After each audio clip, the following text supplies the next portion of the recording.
South Germany. Hallo liebe Gäste, herzlich willkommen. Hier ist Lustig Sprechen und heute, das wird des große Spaß sein. Heute, meine Damen und Herren, wir werden kleines Mäuse sein, weil zusammen wir gehen nach... Oh, pardon, excusez-moi, je me suis un peu emporté. Bonjour et bienvenue, disais-je grosso modo. L'introduction de cette vidéo va être assez brève. J'imagine que vous êtes sans doute déjà tombé, par hasard ou pas, sur des images montrant Hitler sur une terrasse avec une vue imprenable sur les montagnes. Je disais c'est loin, mais c'est beau. Hein. S'il est là, c'est qu'il est dans son chalet, son sanctuaire, l'endroit où il se sentait le plus chez lui et dans lequel il aimait séjourner avec ses amis les plus proches. La preuve, entre 1933 et 1944, on estime qu'il a passé à peu près un quart de son temps dans cette maison dans laquelle il était plus ou moins en vacances. Eh bien aujourd'hui, je vais vous emmener dans ces images. Nous allons passer un peu de temps chez le Führer pour voir à quoi ressemblait son quotidien et celui de ses proches lorsqu'ils étaient chez lui, dans cette étrange maison. Vous vous apercevrez rapidement que la routine du plus célèbre des hommes à la moustache en brosse à dents est bien éloignée de ce que vous êtes probablement en train d'imaginer. Grasse matinée, partie de bowling, séances de ciné interminables, promenade en forêt, mais aussi pas mal de moments assez gênants qui, j'en suis sûr, raviront les fans de malaise les plus chevronnés. Moi je dis allons-y. Mais coupons court aux arguties. Mesdames, ajustez vos dirndl. Messieurs, enfilez vos plus saillantes Lederhosen, car nous allons passer un week-end en Bavière, chez Hitler.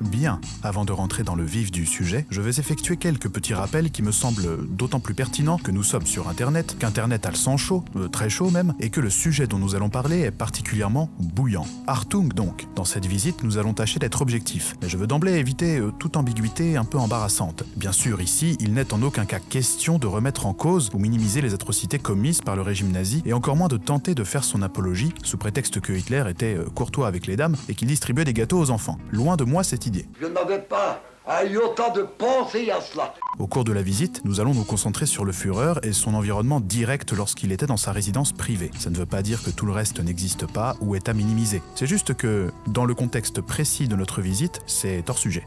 Dernier point, au cours de cette visite, je serai amené à citer certains propos d'Adolf Hitler, à titre illustratif. Il va de soi que je ne cautionne pas ces assertions, que je n'y adhère aucunement, et que leur citation n'a pas pour vocation de faire valoir un quelconque propos politique. J'ajoute que toutes les sources utilisées pour la rédaction de cette visite sont en description. Je compte sur votre maturité pour ne pas transformer l'espace commentaire en bataille de Stalingrad ou de Kursk. Alles klar? Los geht's. Ben quoi?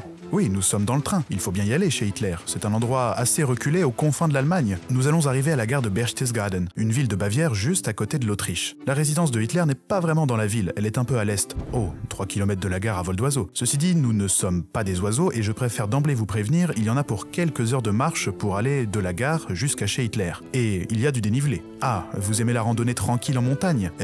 Eh bien, ne vous attendez pas du tout à ça. Depuis que le Führer a gagné en notoriété, surtout depuis qu'il est devenu chancelier, la petite ville de Berchtesgaden est devenue une véritable destination touristique et un lieu de pèlerinage pour les fanatiques de la croix gammée. Quotidiennement, plusieurs milliers de touristes et admirateurs se bousculent dans les boutiques de souvenirs, les hôtels et les restaurants. Les sentiers de randonnée du coin sont aussi très fréquentés. Tout le monde les arpente et campe à côté ou dans les champs en espérant croiser Hitler par hasard. En même temps, il est de notoriété publique que le Führer aime bien les balades en forêt et les pique-niques champêtres et qu'on peut parfois le rencontrer au détour d'un sentier autour de chez lui.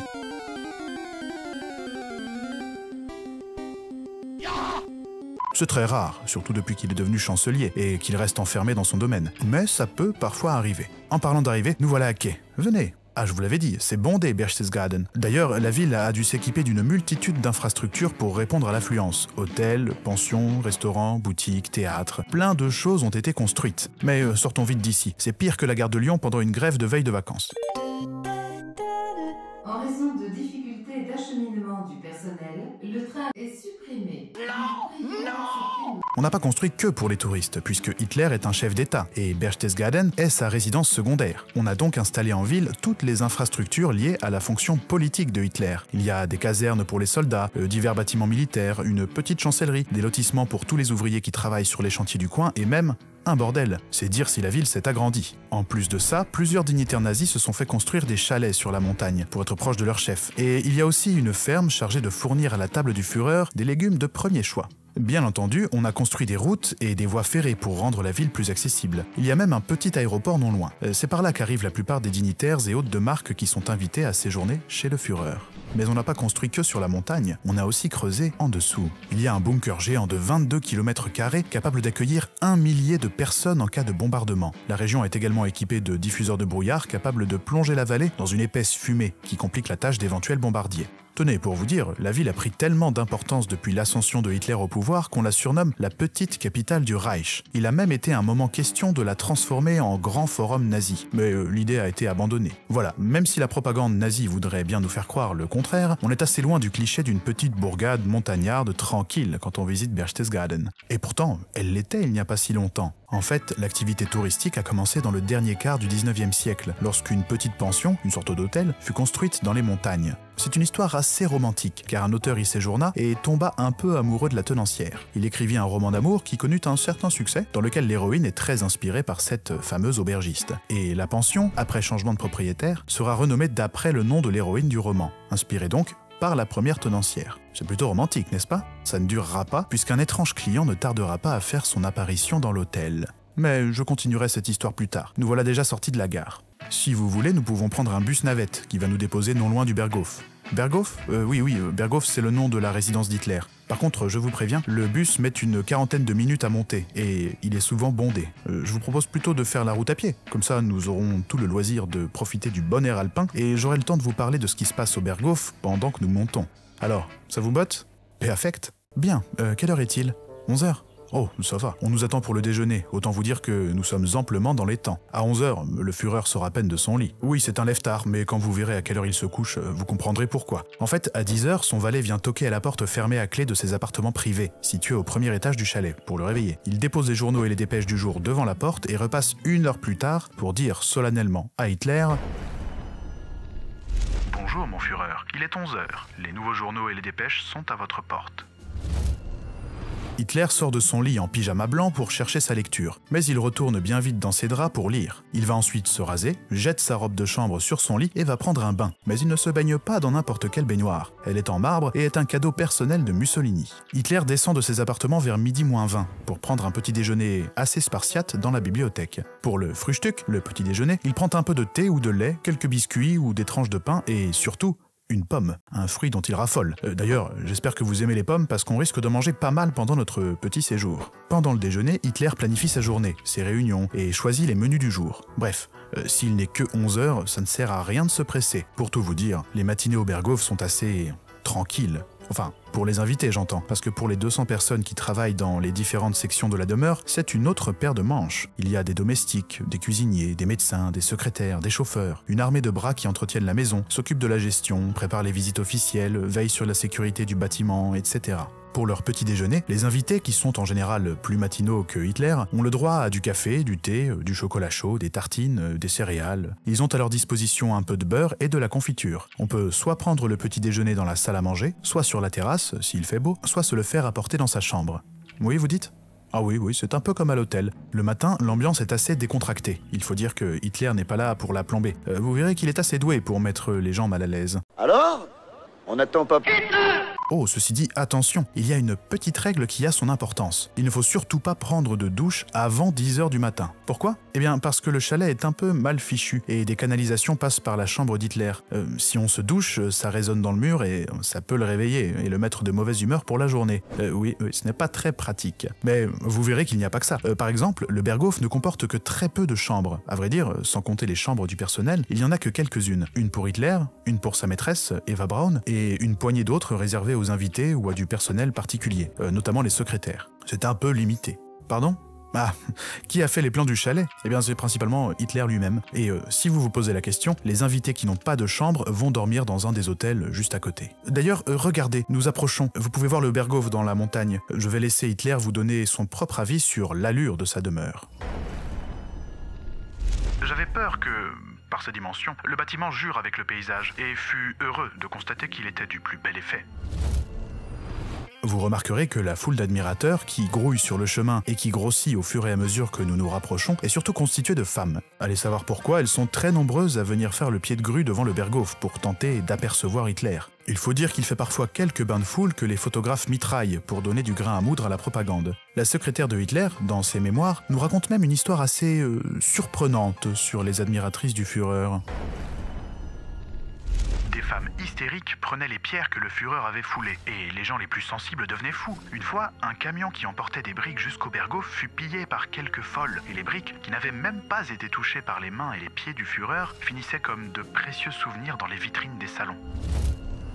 Bref, tout ce petit monde est du pain béni pour la propagande. Ceci dit, nous arrivons. Je nous ai dégoté des laissez-passer qui vont nous permettre de franchir les différents postes de garde. L'endroit a beau ressembler à un petit havre de paix montagnard, il est tout de même protégé par 2 clôtures et une foule de SS très motivés qui ne laissent passer que ceux qui ont les documents adéquats. Fendons la foule qui attend pour nous faufiler jusqu'au portail. Allez-y, passez devant. Voyez plutôt, le chalet est juste en haut de la route. Venez, regardez à gauche, c'est le fameux escalier qui mène au Berghof. Vous l'avez peut-être déjà vu sur certains films, puisque c'est là que les berlines déposent les invités et les gens de passage. Montons, je vous promets qu'après ça, on en aura fini avec les côtes. Enfin, presque. Les marches mènent à une petite esplanade. Si l'arrivant au Berghof est un hôte de marque, quelques SS viennent s'y mettre au garde à vous pour l'accueillir. Et sinon, il ne faut pas s'attendre à y croiser du monde. L'entrée du Berghof n'est pas particulièrement monumentale. Nous allons simplement aller sous le petit patio, juste à droite, et franchir une porte qui nous fera rentrer. Voilà le couloir principal de la maison. Il n'est pas très impressionnant, je l'avoue. Certains d'entre vous sont même peut-être un peu déçus. Les avis sur la demeure du Führer sont assez disparates. Certains trouvent le Berghof,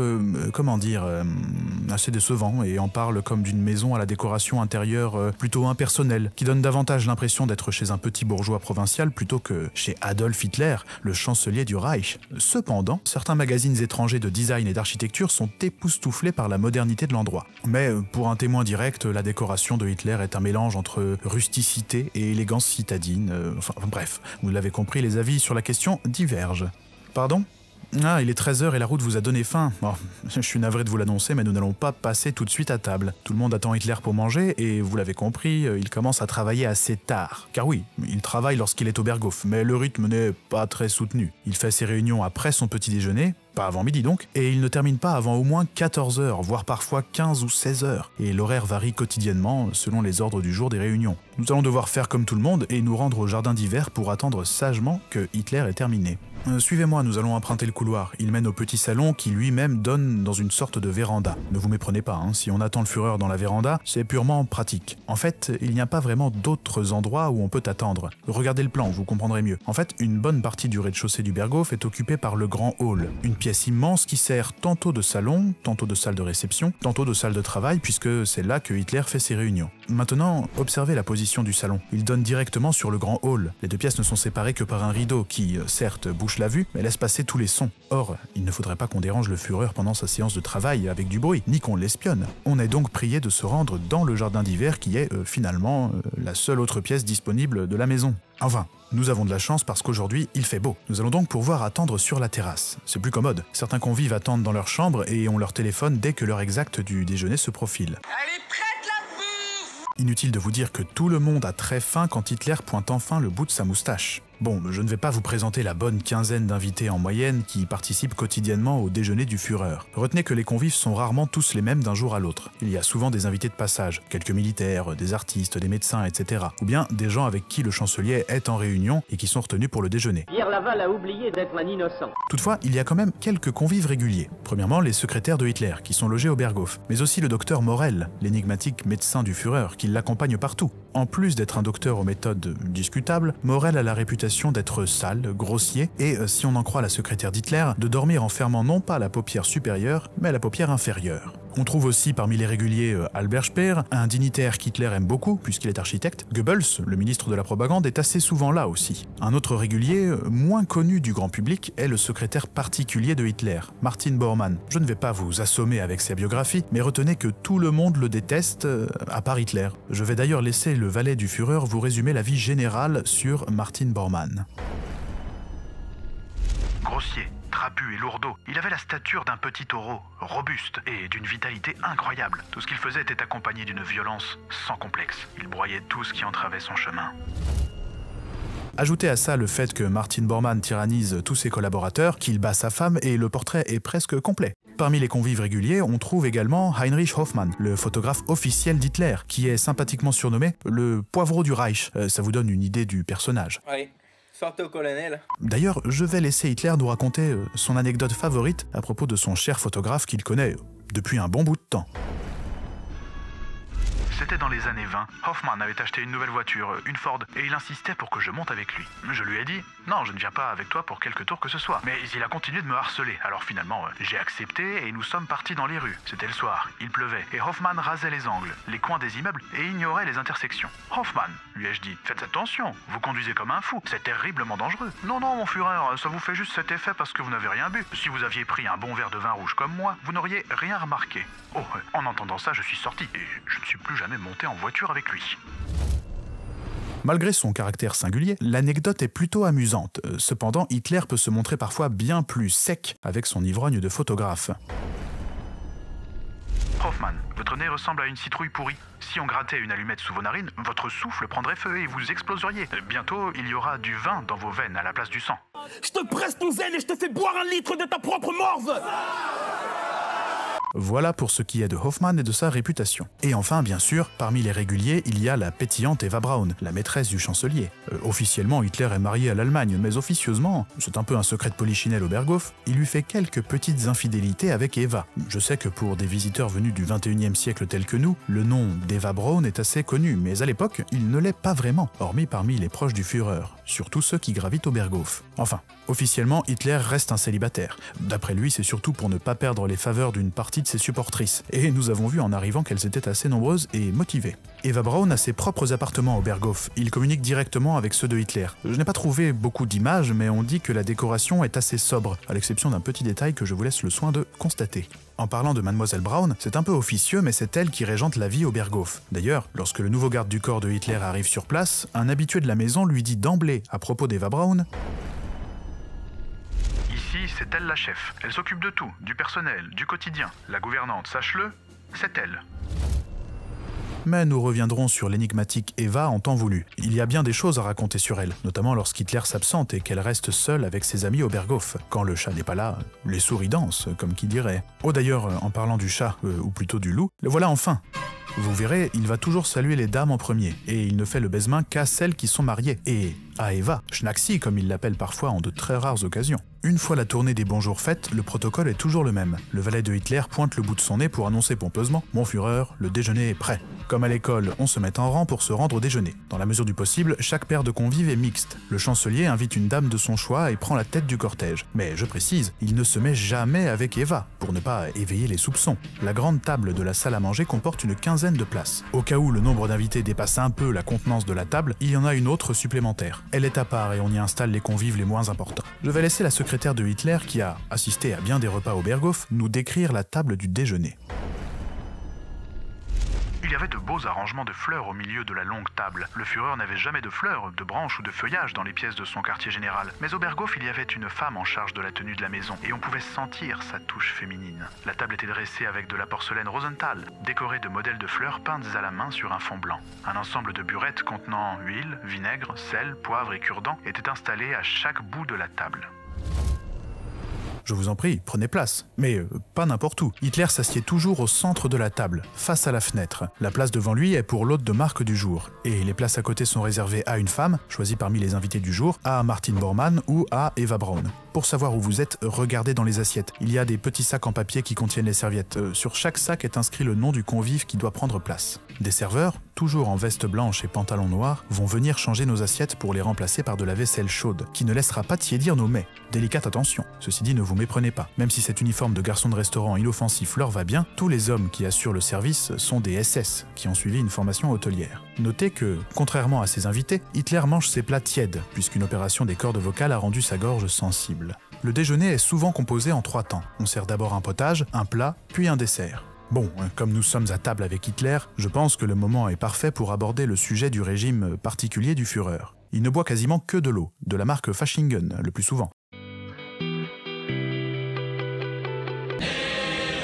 Mais il n'est pas totalement abstinent. Il s'autorise parfois un peu de bière ou un verre de mousseux dans les grandes occasions. Mais c'est rare. Le plus souvent, il trinque avec du thé ou de l'eau. Et lorsqu'il trinque au vin mousseux, il ne se gêne pas pour faire des grimaces, histoire de rappeler à tout le monde à quel point il déteste ça. Au-delà du goût de l'alcool, Hitler a une véritable aversion pour l'état d'ivresse, et il ne tolère pas les écarts provoqués par la boisson. No failed success.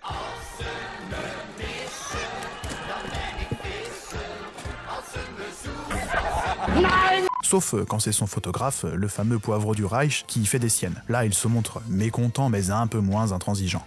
Concernant la question du végétarisme, Hitler est théoriquement végétarien, mais pas tout à fait. Depuis le début des années 30, il ne mange certes plus de viande, sauf quelques très rarissimes entorses avec de la charcuterie bavaroise. Cependant, si on inclut les ingrédients animaux présents dans tous les médicaments que lui prescrit le docteur Morel et qu'il absorbe quotidiennement, on peut dire qu'Hitler n'est pas vraiment végétarien stricto sensu. Dans tous les cas, il ne mange quasiment jamais de viande. On lui sert d'ailleurs des plats spéciaux, souvent des salades ou des plats à base de légumes. Il aime beaucoup les petits pois, les lentilles et l'huile de lin non raffinée.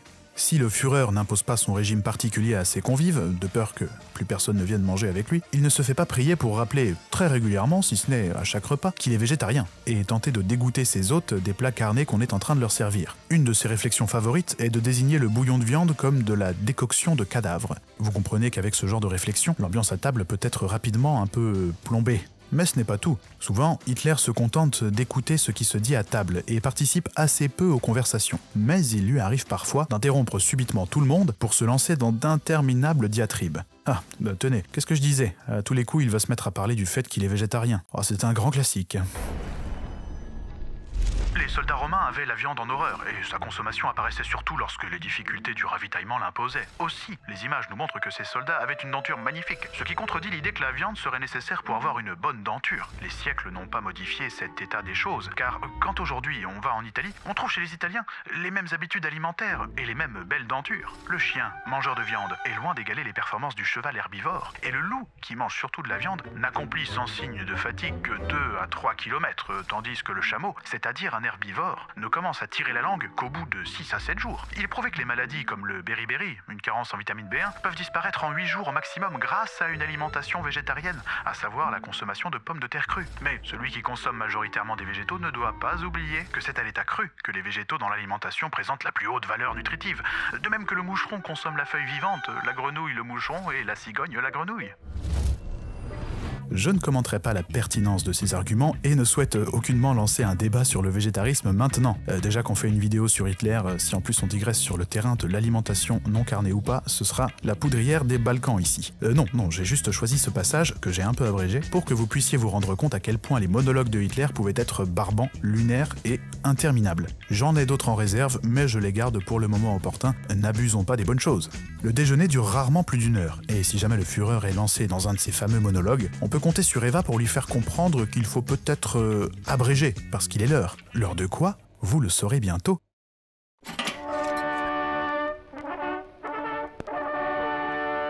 Nous sommes au Berghof, en plein milieu d'après-midi, et le déjeuner tardif de Hitler et de sa bonne quinzaine de convives vient à peine de se terminer. Que va-t-on faire du reste de l'après-midi? Vous pensez que Hitler va s'absenter pour des réunions et des sessions de travail? Eh bien, non. Absolument pas. Surprise, motherfucker. Après le déjeuner, le Führer a un rituel immuable. Il va se promener. N'imaginez pas une grande promenade hasardeuse dans les sentiers montagneux qu'on trouve autour de sa résidence. Non, ça le Führer le faisait quand il était jeune, mais depuis le temps a passé. Et il se contente maintenant de faire quasiment tous les jours le même chemin. Il part du Berghof, son chalet, pour se rendre jusqu'à la Tea House, la maison de thé qui se trouve à une petite demi-heure de marche un peu plus bas. Toutes les femmes qui ont assisté au déjeuner sont d'emblée invitées à participer à la promenade du Führer. Les hommes ne sont pas formellement conviés. C'est Hitler qui choisit qui l'accompagne. Participer à la promenade du Führer est perçu comme un véritable honneur. Il faut dire que c'est l'occasion idéale pour être au plus proche de lui et éventuellement s'attirer ses faveurs, si on ne les a pas déjà. Et devinez quoi? Nous sommes invités. Alors allons-y. Pendant sa promenade, Hitler a l'habitude d'accaparer un invité en particulier pour faire le chemin. Souvent, c'est quelqu'un dont c'est la première visite. Le reste des convives le suit dans ce qui s'apparente à une sorte d'étrange procession dans la forêt. Le sentier, même s'il a été bétonné, est assez étroit et on ne peut y marcher qu'en rang. Je vous rassure, l'ambiance est relativement détendue grâce aux chiens. Oui, les chiens. Il y a Blondie, le fameux berger allemand d'Hitler, parfait pour les photos de propagande, mais pas que. Hitler a, semble-t-il, d'autres chiennes qu'il adore, mais avec qui il n'apparaît jamais publiquement, pour ne pas troubler son image d'amateur de gros clébards. Il y a aussi Négus et Stasi, les deux Scottish terriers d'Eva Braun, la maîtresse du Führer. On raconte qu'ironiquement, tout le monde obéit à Hitler,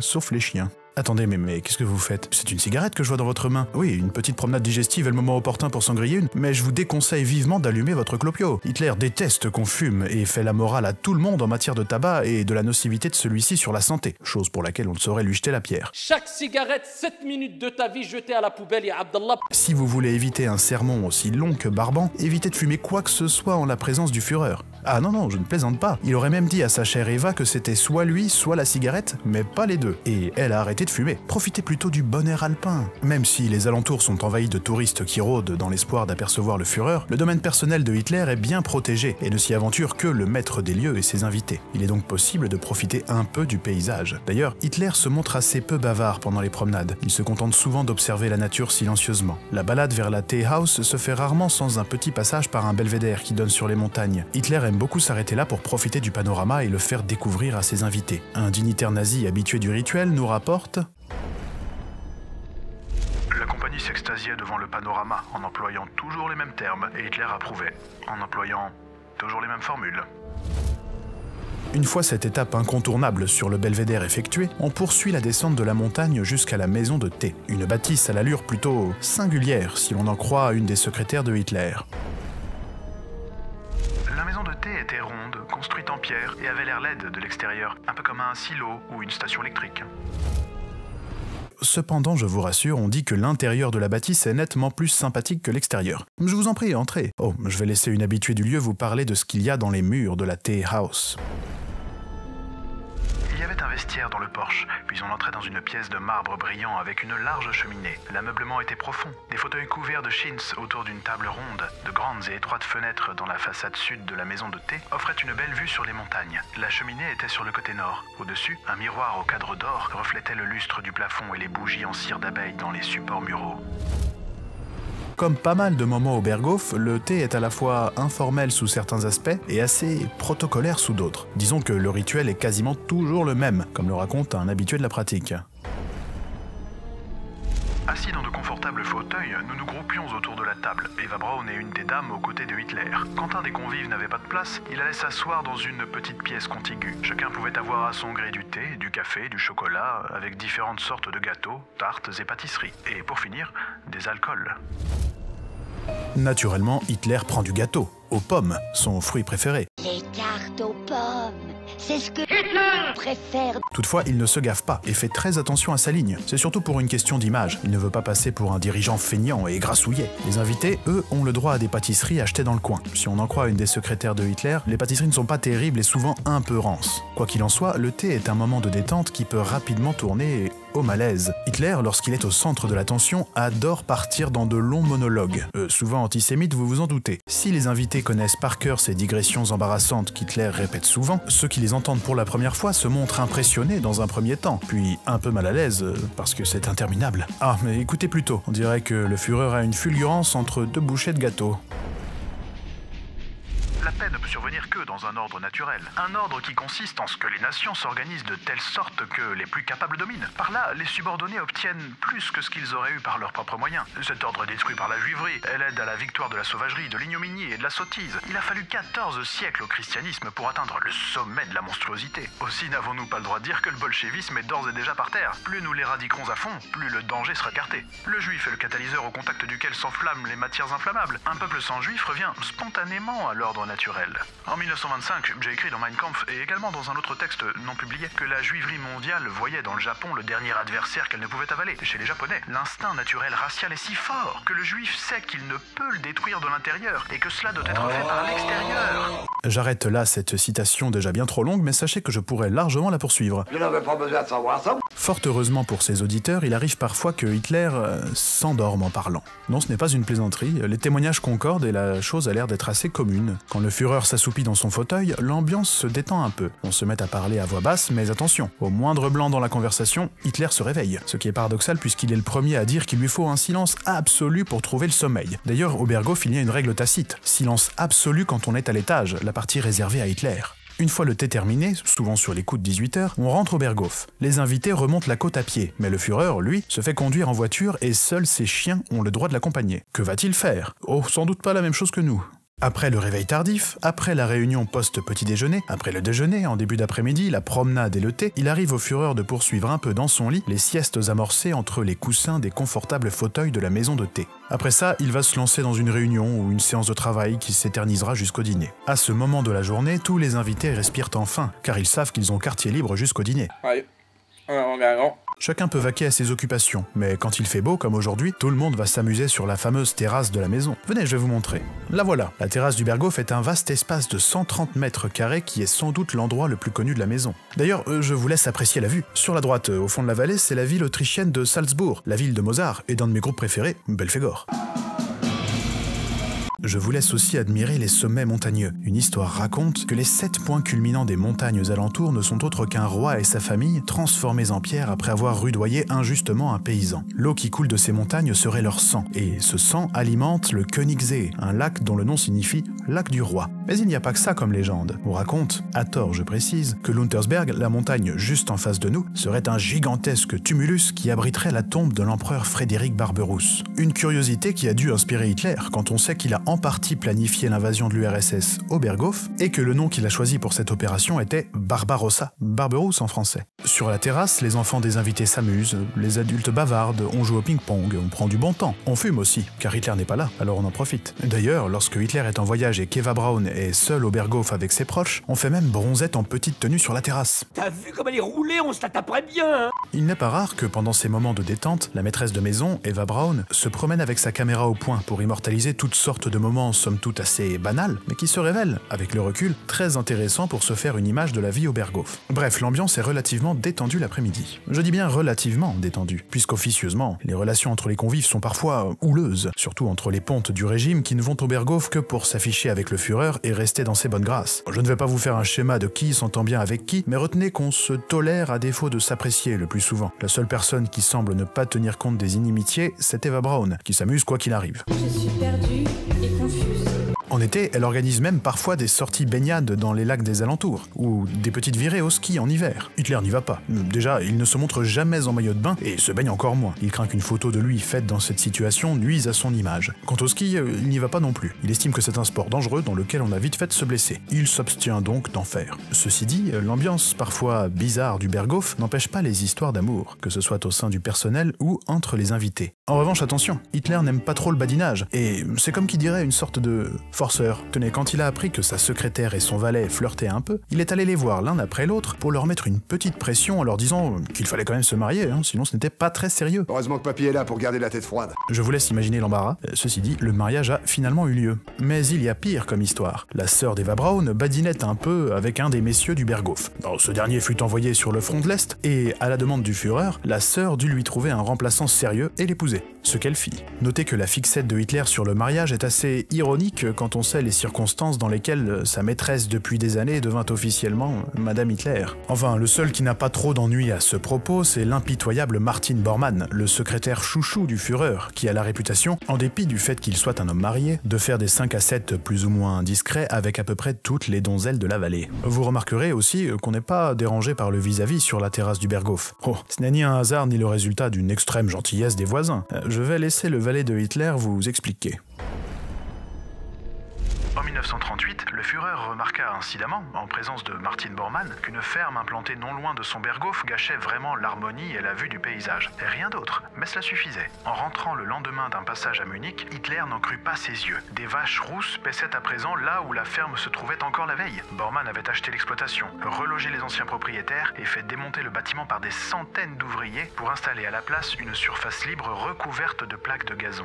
Le Führer vint toutefois à penser que les précédents propriétaires n'avaient peut-être pas vendu leurs biens si volontiers et si volontairement, comme Martin Bormann avait pu le déclarer en réponse au Führer. Hitler ne se trompait pas, et Martin Bormann a supervisé plus d'une expropriation forcée dans les parages. Voilà, le calme n'est absolument pas le fruit du hasard. Bien au contraire, il a une saveur assez particulière. Pardon, vous dites ? Ah, ça sent l'essence et les gaz d'échappement sur la terrasse. Oui, vous avez raison. C'est une incommodité du chalet, parmi d'autres. Le parking est situé juste sous la terrasse, et les vapeurs d'essence remontent dès qu'une voiture se met en branle. Bon, de toute façon, je ne comptais pas vous faire rester là toute l'après-midi. Outre le farniente et les amourettes, il n'y a pas grand-chose à faire non plus. Non, je comptais plutôt profiter du temps libre que nous avons en attendant le dîner pour vous emmener dans un autre coin du domaine. Ça vous dit ? Eh bien parfait, allons-y. Vous l'avez compris, le territoire alpin de Hitler est assez vaste. Il y a le chalet principal, le Berghof bien sûr, mais il y a d'autres bâtiments disséminés un peu partout. Vous connaissez déjà la Teehouse, dans laquelle Hitler somnole en monologuant et en mangeant des gâteaux aux pommes, mais il n'y a pas que ça. Si on prend un peu d'altitude, on peut aller au fameux nid d'aigle qui domine toute la vallée. Oui, vous dites ? Ah non, le chalet de Hitler et le nid d'aigle sont deux bâtiments distincts. Le nid d'aigle est vraiment situé en haut de la montagne et sert plutôt pour les réceptions. Je vais vous le montrer. Il faut prendre la voiture. En route. Comme je vous le disais, nous nous rendons au Kehlsteinhaus, communément appelé le nid d'aigle, un nom qui n'existait pas du temps de Hitler. Ce bâtiment un peu particulier fut offert au Führer par son cher Martin Bormann, décidément dans tous les bons coups, à l'occasion de son 50e anniversaire. Sa construction coûta la bagatelle de l'équivalent de 150 millions d'euros actuels, soit 2 fois et demi le prix auquel fut acheté le Berghof, le chalet principal en contrebas. En même temps, le Kehlsteinhaus est situé sur un éperon rocheux à plus de 1800 mètres d'altitude. Il a fallu construire une route de plusieurs kilomètres au travers des montagnes, rien que pour y accéder, acheminer les matériaux, etc. Sa construction fut un chantier titanesque et périlleux, au cours duquel les ouvriers se relayaient 24 heures sur 24, et où plusieurs laissèrent même la vie. Oh, la vallée était pourtant bien calme avant qu'Hitler ne s'y installe. Dans le coin, il n'y avait pas grand-chose à l'époque. Quelques fermes et un petit hôtel dans lequel un client un peu particulier, un homme qui s'appelait Dietrich Eckart, Didi pour les intimes, avait ses habitudes. Didi n'est pas n'importe qui, c'est un antisémite notoire, et un nazi de la première heure. Je ne rentre pas dans le détail, mais il était très proche de Hitler, et c'est lui qui l'a convaincu de venir se réfugier dans la vallée pour échapper à la police munichoise qui était un peu sur les dents, et traquer les turbulents agitateurs du parti nazi, un parti assez jeune à l'époque. Hitler a fait son premier voyage ici, dans la vallée, de nuit en plein hiver, et en compagnie d'un facteur qui connaissait les tenanciers de l'auberge. Je vais le laisser nous raconter lui-même sa première ascension. À pied avec le postier. À présent, la montée est dure et n'en finissait pas. Un chemin étroit dans la neige. Eh bien, dis-je, tu es fou, le chemin est encore long. Crois-tu que je sois un escaladeur d'Himalaya? Que je sois devenu un chamois? Dieu du ciel, n'aurais-tu pas pu trouver meilleur endroit? Si cela continue, je vais redescendre, passer la nuit en bas et revenir monter avec le jour. Lui me dit, nous y sommes presque. Et soudain, je vis une maison devant moi. Après avoir bien râlé, Hitler a finalement été émerveillé par le paysage le lendemain matin et il n'a pas arrêté de venir aussi souvent qu'il le pouvait pour faire de grandes randonnées dans le coin avec son ami Didi. Enfin, grandes randonnées, grandes promenades devrais-je plutôt dire, puisque pour un randonneur aguerri, les randonnées de Hitler ne sont qu'un échauffement. Il rédigera même le tome 2 de Mein Kampf dans une petite cabane non loin d'ici. Il a aussi profité de ses premiers séjours dans le coin pour dragouiller un peu les vendeuses d'une boutique de mode en ville. En même temps, qui pourrait résister au charme germanique des tétonnières bavaroises? Certainement pas moi. Bon, ça c'était pas écrit. Ah, nous voilà arrivés au nid d'aigle. Non, nous ne sommes pas directement devant le bâtiment, mais devant une entrée plutôt monumentale qui débouche sur un tunnel, et au bout du tunnel, il y a un ascenseur, et c'est cet ascenseur qui mène au Kehlsteinhaus. Venez. Bon, je vous l'accorde, la décoration est surprenante. Pourtant, cet ascenseur est une sacrée bestiole. En une quarantaine de secondes, il gravite un tunnel vertical de 120 mètres de hauteur taillé directement dans la roche de la montagne. Pour vous donner un ordre d'idée, 120 mètres c'est grosso modo la hauteur du 2e étage de la tour Eiffel. Tenez, nous sommes déjà en haut. Comme je vous le disais, la Kehlsteinhaus est une sorte de maison d'apparat, plutôt destinée aux réceptions officielles. On y trouve tout ce qu'il faut pour ces occasions. Une salle de réception décorée d'une cheminée en marbre offerte par Mussolini, une salle à manger, des quartiers pour les domestiques, etc. Je vais laisser le valet de Hitler vous donner ses impressions sur cet endroit. Il n'y avait là de remarquable que la salle à manger et la grande salle ronde avec cheminée qui commandait une vue merveilleuse sur le magnifique paysage montagneux d'alentour. Bien entendu, la vue sur la vallée est encore plus impressionnante que celle qu'on a depuis le Berghof. Ceci dit, contrairement à ce que vous pensez peut-être, Hitler n'avait que très peu d'intérêt pour cet endroit. En 8 ans, il n'y est pas allé plus d'une vingtaine de fois, semble-t-il. Il trouvait la montée en ascenseur désagréable et l'air de haute altitude incommodant. Ceci dit, Eva Braun aimait beaucoup l'endroit. Bon, un peu comme au Berghof, il n'y a pas grand-chose à faire à la Kehlsteinhaus. D'autant plus que là, aucun événement particulier ne s'y passe. Autrement dit, l'endroit est désert. Vous avez l'heure ? À 19h30 ? Bon, il va falloir redescendre pour la partie la plus intense de la journée. Ça va être l'heure du dîner. Enfin, l'heure du dîner, c'est un bien grand mot. L'horaire est très variable selon l'heure à laquelle le Führer termine ses séances de travail. Je ne vous cache pas qu'outre un repas assez pénible, une soirée aussi longue que laborieuse nous attend, car nous allons devoir la passer en compagnie de Hitler, et vous allez voir que ses loisirs sont assez monotones. You can't stop Germany from beating you. Germany is the boss now.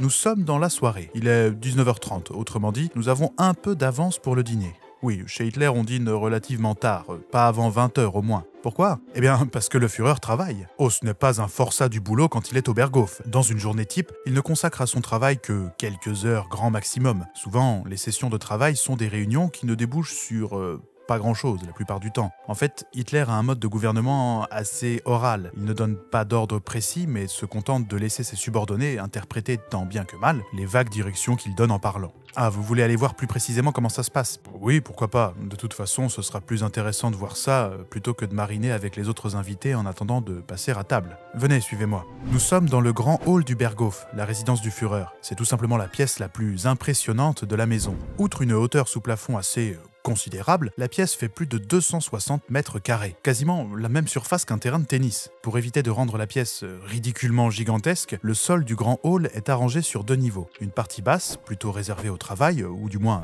aux activités officielles, et une partie haute à laquelle on accède via quelques marches. Ce recoin de la pièce est plus cosy et plutôt réservé aux activités informelles. De quoi, oui ? Ah, vous avez froid, sans blague. La pièce n'est chauffée que par une seule cheminée située à une extrémité, et vu les dimensions du hall, le chauffer correctement est assez compliqué, particulièrement en hiver. Tenez, regardez, le Führer est occupé avec ses généraux, tâchons d'être discrets. Il a coutume de travailler sur une table de 6 mètres de long sur laquelle on pose toutes sortes de documents. À partir du début de la guerre, ce sera surtout des cartes militaires. Le Führer a aussi un bureau personnel dans ses appartements privés juste au-dessus, mais il n'y va qu'assez rarement pour travailler. La plupart du temps, c'est pour les réunions en petit comité, ou pour la rédaction de ses discours, qu'il aime écrire à pas d'heure, et au dernier moment. Enfin, ce n'est pas lui qui écrit personnellement, il dicte à ses secrétaires. Ceci dit, qu'il soit au travail ou pas, Hitler a toujours 3 stylos à portée de main. Un rouge, un vert et un bleu.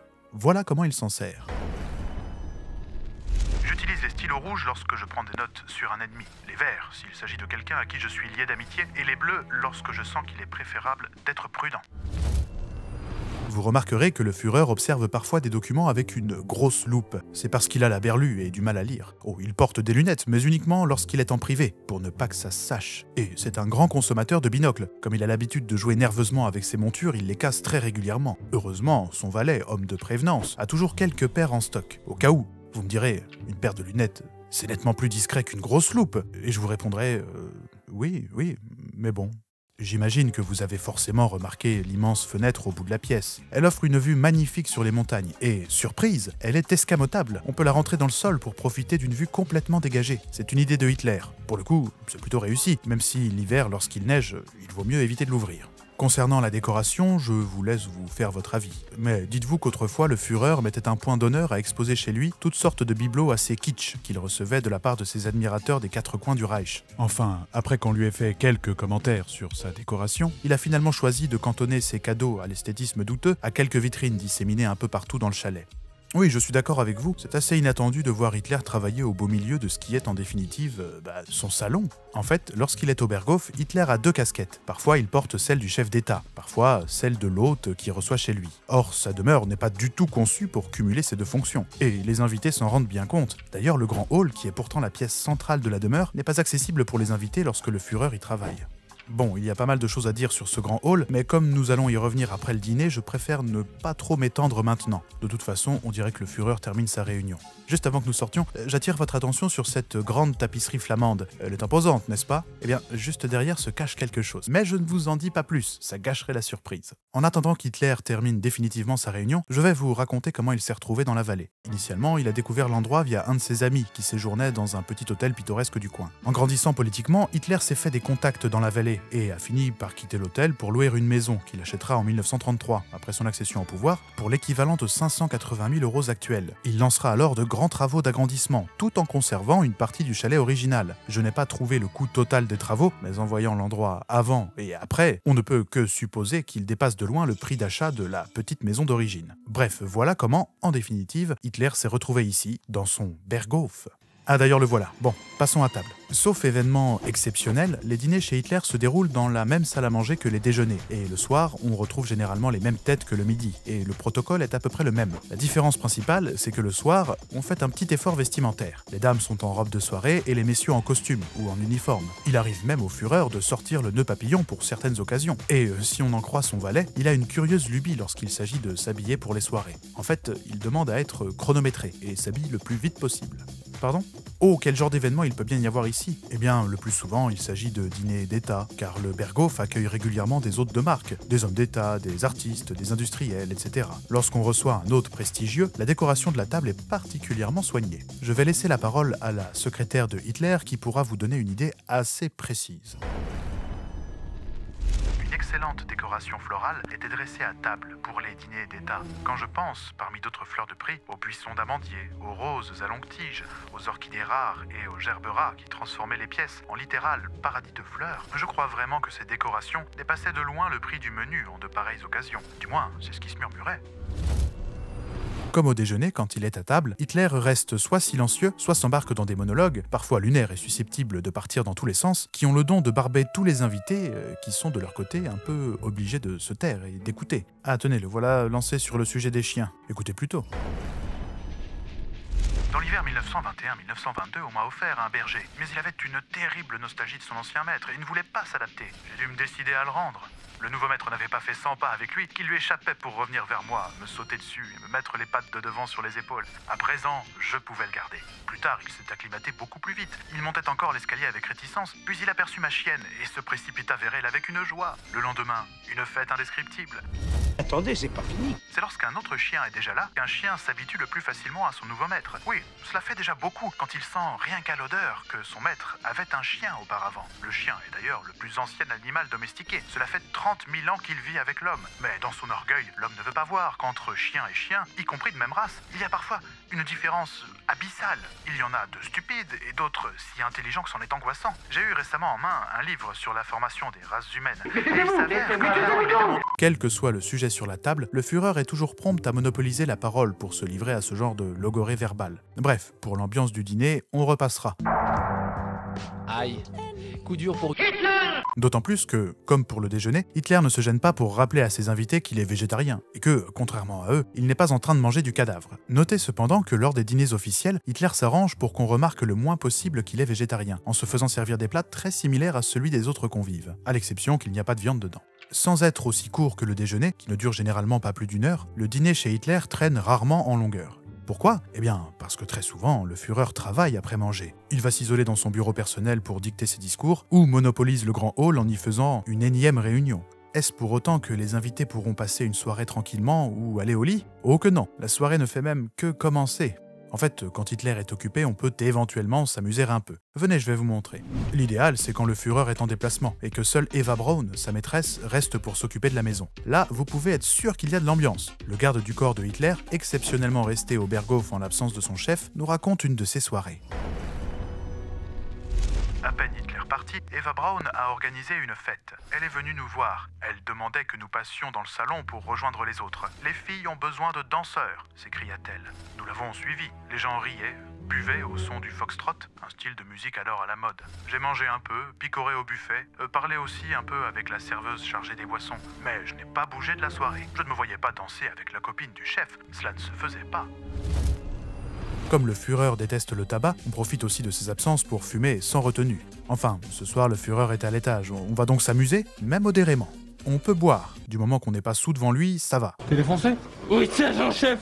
On peut aussi bavarder entre soi, sans être gêné par la présence un peu bizarre et pesante du maître des lieux. On joue à des jeux de société, mais pas que, puisque la résidence de Hitler est équipée d'une petite pièce dans laquelle on trouve une piste pour jouer aux quilles, un bowling si vous préférez. Oui, tout donc, Maro. Au bowling avec Hitler. Hitler est un passionné de ce jeu, mais il ne veut surtout pas que ça s'ébruite, de peur d'être sollicité pour devenir président d'honneur de tous les clubs de quilles du Reich. Mais le grand classique au Berghof, c'est de s'installer dans le grand hall pour regarder un film. Pardon ? Oui, exactement, dans le grand hall, là où se tenait la réunion avant le dîner. D'ailleurs, vous vous souvenez de la grande tenture flamande dont je vous parlais? Eh bien, figurez-vous qu'elle est amovible, et quand on l'enlève, il y a derrière un écran de cinéma. Quand Hitler n'est pas là, c'est Eva Braun, grande fan du 7e art, qui choisit le film qu'on va projeter. Naturellement, le ministre de la propagande, Goebbels, fournit lui-même des films théoriquement interdits dans le Reich. Il a même offert au Führer l'intégrale des courts-métrages de Disney en 1937. Quand Hitler assiste personnellement à la projection, on diffuse un film qu'il a lui-même choisi au préalable. Paraît-il qu'il adore King Kong, mais son film préféré, qu'il a vu au moins une vingtaine de fois, vous le connaissez sans doute déjà si vous êtes un régulier de cette chaîne, puisqu'il s'agit des Nibelungen de Fritz Lang, dont vous avez pu voir de nombreux extraits dans mes diverses vidéos. Hasard? À ma connaissance, oui. Ceci dit, même si je vous recommande vivement de voir le film, trouvable sur YouTube au moins une fois, je me dois de vous préciser quelque chose à son propos. Ce film dure 5 heures au total. Maintenant, faites le calcul. Au Berghof, le dîner commence à 20 h dans le meilleur des cas. On peut imaginer qu'il dure 1h30, 2h, mais avec l'inertie de la soirée et Hitler qui va travailler un peu, le début de la projection ne commence sans doute pas avant 22h30 ou 23h. Autrement dit, le film ne se terminera pas avant 3 ou 4 heures du matin, au plus tôt.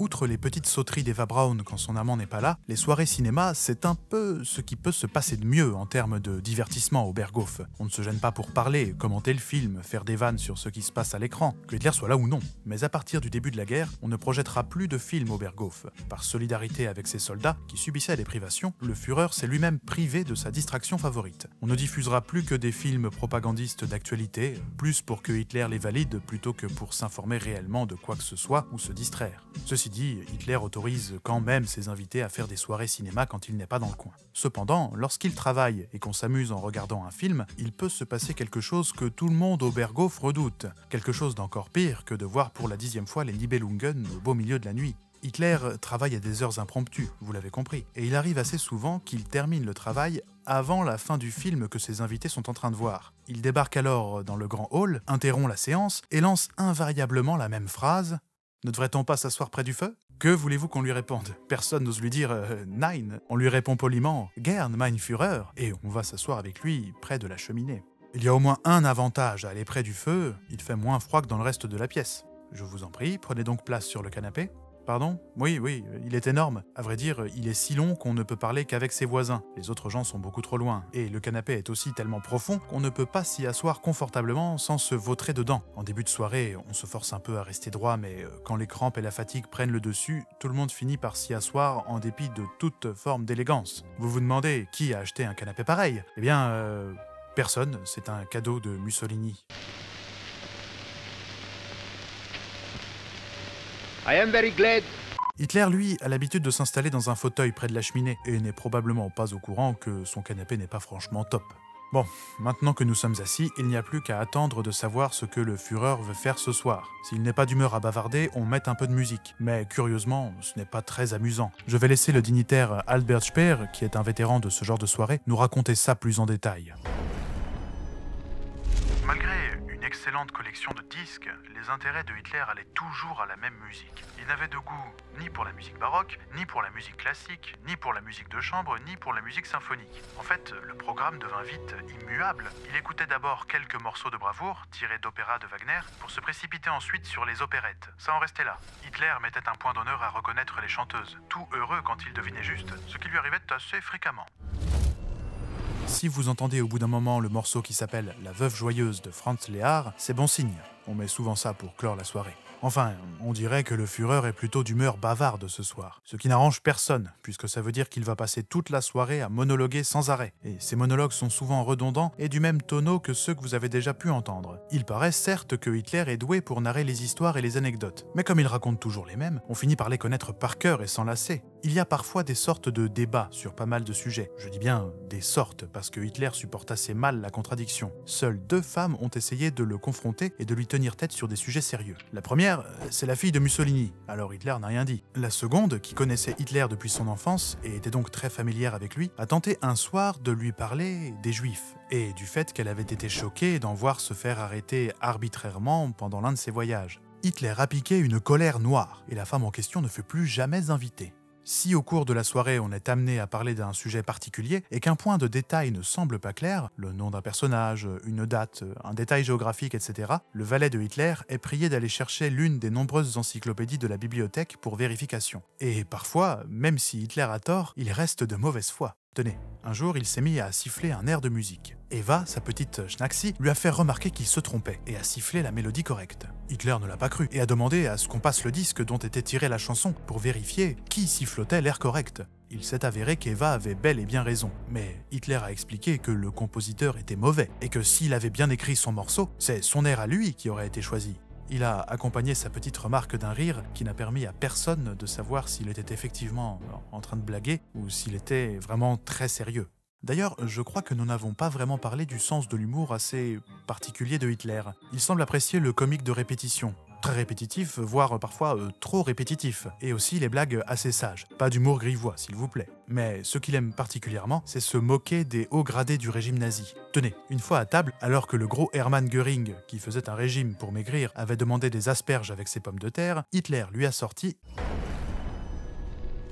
On dit dans le peuple que le porc mange des patates, mais il ne viendrait à l'esprit de personne de dire que le porc mange des asperges. Rire de bon cœur avec quelqu'un, c'est partager des moments de bonheur.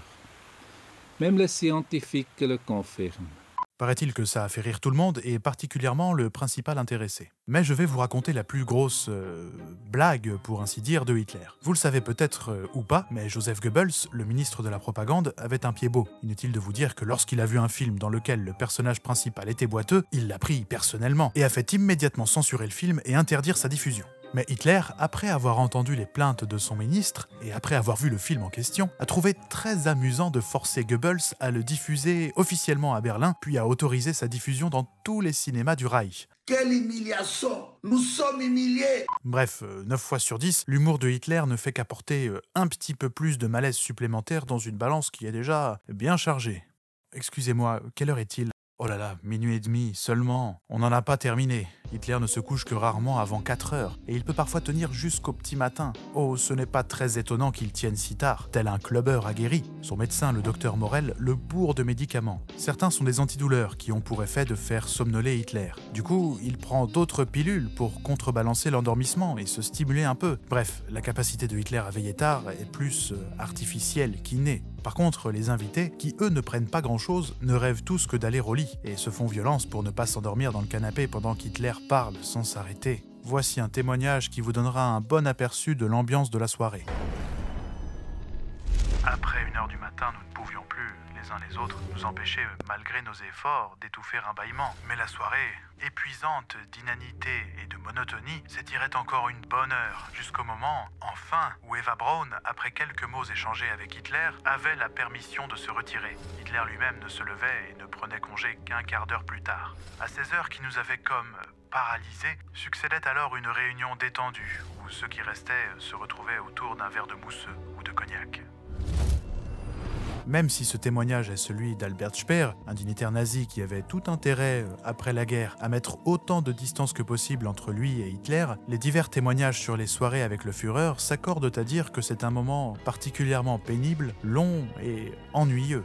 S'ajoute à ça qu'aucun des invités n'est habitué à ce rythme de vie semi-nocturne plutôt atypique, d'autant plus que tout le monde n'a pas le privilège de pouvoir faire des grasses matinées comme le Führer. La plupart des gens qui sont invités à passer plusieurs jours au Berghof repartent très souvent aussi lessivés qu'ils sont arrivés motivés, et ils s'arrangent pour y revenir le moins souvent possible. Je vous avoue que je suis un peu passé par le même schéma pour réaliser cette série de vidéos sur le Führer, qui a été assez intense à faire. D'ailleurs, je vous rappelle qu'ici, il n'y a pas de publicité ou de placement de produits, cette chaîne est indépendante et ne fonctionne que grâce à la générosité de son public. Pas de perte de temps avec les publicités, la monétisation et les placements de produits, et pas de restrictions sur la créativité, ce sont les maîtres mots ici. Si cette étrange visite du Berghof vous plaît, n'oubliez pas de faire un petit tour sur le Tipeee pour déposer ne serait-ce qu'1 € dans la tirelire. Donnez-moi seulement un billet de 1000 et vous n'entendrez plus parler de moi. 1 €, c'est déjà beaucoup, et c'est ça qui me permet de pouvoir continuer de vous proposer un travail que j'espère aussi qualitatif qu'original. Bref, si vous aimez et que vous le pouvez, soutenez. Et si vous hésitez, allez jeter un œil au reste de la chaîne pour vous forger une opinion. Merci à tous ceux qui franchiront le pas, et merci aux tipeurs sans qui réaliser cette visite aurait été, impossible, tout simplement. Mais bref, revenons devant la cheminée. Ces soirées au coin du feu, qui étaient déjà bien barbantes, sont devenues de plus en plus déprimantes et sinistres au fur et à mesure que la guerre avançait. Inutile de vous dire qu'à partir de l'été 1944, l'ambiance est à la limite du macabre. D'ailleurs, le Berghof suivra à peu près le même destin que son propriétaire. La demeure déclinera et sera tellement négligée que même les tapis se mettront à moisir à cause du froid et de l'humidité. À 9h51, le 25 avril 1945, soit 5 jours avant le suicide de Hitler, plusieurs centaines de bombardiers survoleront la vallée pour y déverser 1230 tonnes de bombes. Le Führer, réfugié dans son bunker de Berlin, ne manifestera aucune émotion en apprenant la destruction de son fief, dans lequel il avait pourtant passé tant de temps. Le Berghof sera ensuite pillé par les Alliés et son accès sera interdit. En 1952, le bâtiment, déjà bien abîmé par le pillage et les bombardements, sera dynamité et les ruines déblayées. Aujourd'hui, il ne reste quasiment rien du Berghof, hormis quelques soubassements. La maison de thé dans laquelle Hitler aimait somnoler en mangeant des pâtisseries aux pommes fut également détruite. De nos jours, il ne reste qu'un seul bâtiment. Ce bâtiment, c'est le Kelsteinhaus, le fameux nid d'aigle, qui fait aujourd'hui office de restaurant pour les randonneurs de passage. Bien, je pense que nous avons fait le tour du sujet dans ses grandes lignes, ça va de soi. Si vous voulez en savoir plus, je vous rappelle d'ailleurs que vous trouverez les sources en description. Si cette visite, malgré son caractère quelque peu atypique et éprouvant, vous a plu, n'hésitez pas à faire tout ce qui est d'usage sur YouTube. Pouces, commentaires et surtout, partagez cette vidéo de vive voix ou sur vos réseaux. Je vous rappelle que vous pouvez aussi découvrir mon roman, Votre grâce est sur les dents, dans sa version audio gratuitement sur YouTube. Mais vous pouvez aussi le commander chez votre libraire ou directement sur le site de mon éditeur si vous voulez la version physique. Je vous mets le lien en description. En parlant d'histoire, je vous rappelle qu'il y a plein de fictions audio sur la chaîne, donc si vous voulez vous occuper dans le train, en voiture ou que sais-je, n'hésitez pas à aller les écouter. Si je vous manque d'ici la prochaine vidéo, vous pouvez aussi me suivre sur les réseaux, notamment Instagram, et si vous voulez rejoindre le serveur Discord de la chaîne, je vous mets des liens en description. Allez, Dankeschön und tschüss!